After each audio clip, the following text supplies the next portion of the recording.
Buenos días, hoy nos encontramos en otra fabulosa edición de nuestro noticiero literario. Comenzaremos con las noticias nacionales a cargo de mi compañera Hanna. Guadalajara realiza homenaje a Quino, inspiración de mujeres y jóvenes. En memoria del dibujante Quino, que falleció el pasado 30 de septiembre de 2020, se hizo presente durante la Feria Internacional del Libro de Guadalajara, en la que participaron la caricaturista colombiana Adriana Mosquera, mejor conocida como Nani, y los editores Martín Solares y Daniel Livingston. Durante el evento se recordaron la amable personalidad de Joaquín Salvador Lavado y el legado que dejó a través de sus tiras cómicas, especialmente la famosísima Mafalda. Nani, que fue la creadora del personaje Mágola, inspirada en la obra del argentino, destacó que, a través de sus historietas, Quino abrió la puerta para que las mujeres se expresaran libremente, y sin darse cuenta, él le dio alas a muchas mujeres de esa generación. Escritora mexicana Malva Flores gana el Premio Mazatlán de Literatura. La escritora se proclamó vencedora con su obra literaria Estrella de dos puntas, un relato sobre la relación entre fuentes y paz, los dos escritores mexicanos más importantes del siglo XX. El jurado dijo que la obra es un apasionante ensayo sobre la trayectoria de dos figuras que marcaron la vida cultural de México durante el siglo XX y el actual. La autora revive a Fuentes y a Paz a partir de los lazos que tuvieron, de sus coincidencias y su relación con México. De igual forma, el jurado también mencionó que en definitiva es un libro con una reflexión que aporta el pensamiento y la crítica literaria en español. La FIL Guadalajara lanza su pasado auditivo para celebrar su 35 aniversario. A partir del pasado domingo 12 de febrero, la FIL Guadalajara pone a disposición de todo público y de manera gratuita una selección de grabaciones de charlas, conferencias y presentaciones de sus ediciones de 2004 a 2019. A través de un comunicado dieron a conocer este mensaje. Hasta este momento contiene 137 horas de programación literaria, académica y de divulgación científica. Autores como Mario Vargas, Eufrosina Cruz, Nona Fernández, etc. son partícipes de este evento. Muchas gracias, Hanna. Continuamos con las noticias internacionales con mi compañera Valeria. Ahora vamos a enfocarnos en las noticias internacionales. Hace unos días se informó que el Instituto Castellano y Leones de la Lengua y la Diputación Ávila va a organizar una serie de actividades en streaming, en este caso por el Día de la Mujer, el 8 y 9 de marzo. Este ciclo de conferencias va a estar transmitido en el canal de YouTube de este mismo instituto. El 8 de marzo se tiene planeado que a las 7 de la noche se haga una presentación del libro Voces de Mujeres. Es de periodistas españolas del siglo XX, nacidas antes del final de la guerra civil, y va a estar hecho y presentado por Bernardo Díaz Nosti. A las 8 de la noche de ese mismo día se planeaba hacer un diálogo con las escritoras Espido Freire y Vanessa Monfort. Se va a hablar sobre las mujeres escritoras en los siglos XX y siglos XXI. Esto va a estar moderado por Marina V. Beckett, que es directora de Espacio de 17 Musas.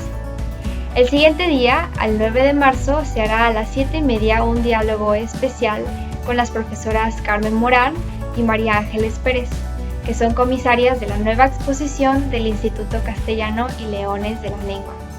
Se hablará sobre la literatura en clave de mujer, 10 escritoras de Castilla y León, y va a ser moderada por Pedro Ojeda, que es un profesor de la UCO. Entre otras de las noticias, es impresionante ver cómo la literatura ha llegado a ser parte hasta de las redes sociales. Pues Coelho, Neruda, García Márquez y Benedetti estuvieron en una evolución diaria en Instagram hace poco menos de unos 12 días. Paulo Coelho acaparó casi 5.300 etiquetas en Instagram solamente con su nombre, Pablo Neruda cerca de 2.000, García Márquez 1.700 y Mario Benedetti 1.400. La literatura iberoamericana forma parte activa de esta gran conversación universal que está en Instagram. Y la exitosa aplicación de las fotografías, los videos, las propiedades en Facebook, que cumplió 10 años en octubre de 2020. Incluso el mismo Paulo Coelho, que es uno de los protagonistas de nuestro estudio, avanzó en 2013 y él firmemente dijo que las redes sociales son el futuro de la literatura. Y efectivamente pienso igual. Además de esto, que ya mencionó en una entrevista que tuvo con CNN, Coelho era ya en 2015 un escritor con más seguidores en Twitter con 10.3 millones. Pronto se situó en la élite y hoy es en día uno de los principales influencers relacionados a la literatura. Esta semana tenemos un reportaje de poesía en lenguas indígenas, presentado por mi compañero Edgardo. Cuando nos hablan de literatura contemporánea, probablemente pensemos en autores ampliamente reconocidos, como por ejemplo Gabriel García Márquez. Sin embargo, es importante conocer que hay un número menor de escritores, cuyos libros y poemas no son tan conocidos, pero que tienen una gran importancia cultural. Este es el caso de los autores en lenguas indígenas. Hoy te presentaremos algunos de ellos. Comencemos con quien sea probablemente uno de los representantes más importantes de este movimiento, y especialmente de la literatura maya. Empecemos por Jorge Cocón Pech. Nació en Campeche, México, en 1952. Él es poeta, narrador, ensayista y profesor en lengua maya y castellano. Realizó estudios de ciencias de la comunicación, pedagogía, agronomía y sociología. De 2002 a 2005 fue presidente del Consejo Directivo de Escritores en Lenguas Indígenas. Su libro Secretos del Abuelo, texto bilingüe maya-español, ha sido traducido al francés, italiano, serbio, catalán, inglés, ruso, rumano e incluso árabe. Ha participado en encuentros, congresos y festivales de culturas indígenas en Canadá, Estados Unidos, Guatemala, etc. Después nos encontramos con Elicura Chihuahua, reciente ganador del Premio Nacional de Literatura de Chile. Él es un destacado poeta mapuche, nacido en Quechureo, en 1952. Es nieto de caciques y creció en una comunidad mapuche. Chihuahua estudió enseñanza media en el Liceo Pablo Neruda de Temuco y se tituló de obstetricia en la Universidad de Concepción. Actualmente es secretario general de la Agrupación de Escritores Indígenas de América. Durante su infancia estuvo rodeado de cultura mapuche y adquirió tradiciones como la oralidad o el escuchar los consejos de sus mayores, los cuales son temas fundamentales dentro de sus obras. Su obra más conocida es De Sueños Azules y Contrasueños, escrita en castellano y mapuche. Seguidamente hablaremos de nuestro hermano yucateco Feliciano Sánchez Chan. Nació en Tecash, Yucatán, el 24 de enero de 1960. Poeta y dramaturgo de lengua maya, coordinador de publicaciones y difusión en la Casa de los Escritores en Lenguas Indígenas de México, en el periodo de 1997 a 2000.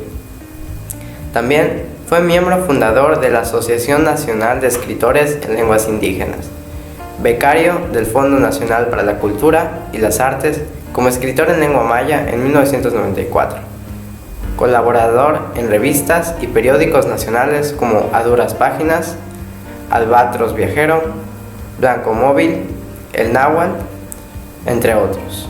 Su obra más reconocida es Ukpel Guayac o Siete Sueños. Ahora escucharemos uno de sus poemas, Yax Guayac, Sueño primero. Soy la ceiba sagrada, donde penden tus hijos, madre, si los reclamas a tu seno antes que sus granos sazonen. Soy la vértebra que une las 13 capas del cielo y los 9 niveles del inframundo, donde transitan los espíritus. Soy los senos de tu hija, madre, donde se amamanta el anciano, que dispersa sus canas en los 4 rumbos del universo, y camina desnudo por tus cielos, para que lo arropes con tus lágrimas. A mí me encomendaste la vida de tus hijos. Madre, en mi tronco se ven las marcas de sus pies. Soy la ceiba sagrada. La penúltima autora es Briseida Cuevas Cobb. Es originaria de Campeche y nació en 1969. Afirmó su vocación poética al formar parte del grupo literario Genalí, géneros narrativo y lírico, en 1992. También participó en el taller de poesía en lengua maya de la Casa de Cultura de Calquiní, coordinado por Waldemar Notzek, de 1992 a 1994. También fue becario del Fondo Nacional para la Cultura y las Artes para escritores en lenguas indígenas durante 1996. En 1995, la Casa Internacional del Escritor de Quintana Roo publicó su recolección de poemas El quejido del perro. En 1998 publicó Como el sol, y 10 años después una antología personal de su poesía. En 2011, a raíz de la impartición de talleres de creación literaria, publicó el libro maya español Escribiendo la lluvia, antología literaria que recoge poemas y cuentos producidos por niños y adultos de su municipio natal. Por último, pero no menos importante, tenemos a Natalia Toledo. Nacida en Oaxaca en 1967, es poeta bilingüe zapoteco-español, egresada de la Escuela General de Escritores Mexicanos. Ha participado en distintos talleres y cursos, como el Taller Magistral de Poesía, impartido por la maestra Elsa Cross, y Ruptura en el Arte, con la doctora Teresa del Conde, en el Museo de Arte Moderno. Ha publicado los libros de cuentos bilingües Zapoteco-Español, El Conejo y el Coyote, La Muerte, Pies Ligeros, El Niño que no tuvo cama, así como libros de poemas Olivo Negro, Flor de Pantano, Mujeres de Sol, Mujeres de Oro, etc. Sus poemas han sido traducidos para antologías y revistas en inglés, italiano, francés, vietnamita, esloveno, griego, chino y alemán. Para cerrar con el programa del día de hoy, tendremos la recomendación de un libro a cargo de mi compañera Valeria. Finalmente me gustaría cerrar con una de las noticias favoritas y una recomendación. Este libro que voy a hablar a continuación es uno que considero que me gustaría que ustedes podrían leer y muestra un poco sobre lo que significa el arte mexicano. Esta obra se llama Clemencia y está escrita por Ignacio Altamirano. Es considerada la primera novela moderna en México y la historia se desarrolla un poco durante la ocupación francesa en 1863 y 1864. Los personajes principales que podemos conocer son el comandante Fernando Valle, que es un poquito distraído, sumiso, hasta puede ser considerado apático a primera instancia. Y también es considerado un poquito feo, ya que tiene una apariencia enferma. También está Enrique Flores, que es considerado y caracterizado como muy apuesto, inteligente, varonil. Está Isabel, que es la prima de Fernando Valle. Es una niña bien de sociedad, distinguida, rubia, de ojos azules. Y finalmente tenemos a Clemencia. Ella es considerada hermosa, morena, de grandes ojos negros y pertenece a la alta clase social. Al inicio de la historia, ambas jóvenes quedan impresionadas al conocer con Enrique Flores, pero este se interesa un poco más en Isabel. Y Fernando Valle, que siempre es cargado con su silencio, por lo que es animado y luego convencido por su amigo a tratar de conquistar a Clemencia, quien mostró un poquito de interés en él. Sin embargo, Clemencia ama en realidad a Enrique Flores y desgraciadamente pues usa a su amigo para atraerlo. Desgraciadamente y desafortunadamente, Valle se enamora de Clemencia. Isabel se decepciona de Flores luego de un poco del tiempo y el apuesto militar finalmente dice: no, voy a decidir y voy a cortejar a Clemencia. Valle se sumerge en la tristeza de todo esto que está pasando y empieza a haber un problema mayor luego en la historia. Los franceses invaden Guadalajara, que es donde se desarrollan todos estos hechos, y las acaudaladas familias huyen y los comandantes cumplen las órdenes. Valle, que es Fernando, quien toda su vida fue humillado, tiene que finalmente decidir entre defender su dignidad o su país, y después entre la venganza y la muerte. Es una historia que me gustaría de verdad que muchos de ustedes pudieran leer. Es súper interesante y se las recomiendo a todos. Esto es un poquito de la reseña. Sin embargo, espero que esto les sirva para que se interesen sobre esta y tengan la oportunidad de leerlo. Gracias. Esto ha sido todo por el día de hoy. Gracias por acompañarnos y nos vemos pronto.